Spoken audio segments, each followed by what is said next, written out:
This is Tier 3 Lesson 8, Quadratic Formula, and there is an Alex topic instead of a practice. So now we're going to use the quadratic formula to find the exact roots, zeros, or solutions. Okay, so it's not going to factor. I'm going to tell you that right now. So I'm going to plug everything in. So here's my b. I want negative b. So negative 6 is positive 6. Plus or minus the square root of b squared. So negative 6 squared minus 4 times 3 times 1. All over 2a. So 2 times 3. Now I'm going to simplify. Negative 6 squared is 36. And then this is 4 times 3 times 1 is 12.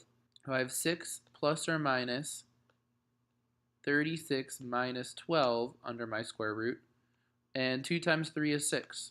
Well, 36 minus 12 is 24.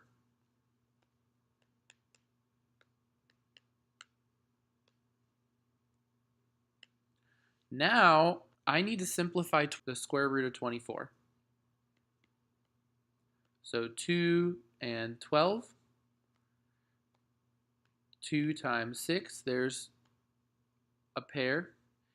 And 2 times 3. There's some more primes. So I have 2 squared times 2 times 3. Those are all my primes. And I have my square roots. So I have 2 square roots of 6.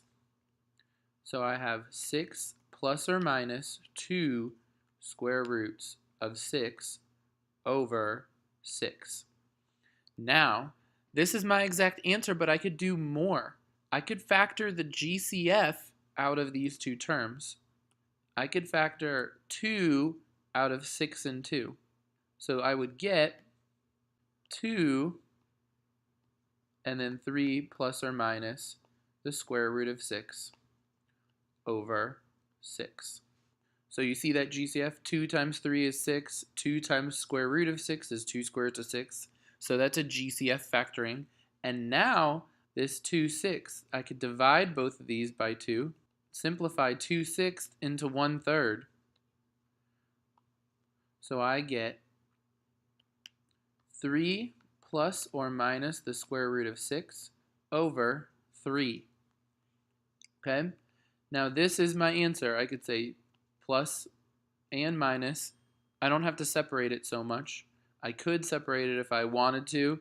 This is an option. I could say 3 over 3 plus or minus square root of 6 over 3. Because the only reason I would want to do that is because 3 divided by 3 is 1. So I'd have 1 plus or minus the square root of 6 over 3. This would be crazy great simplified, but this is okay as well. Either way, you have to simplify our radical this time.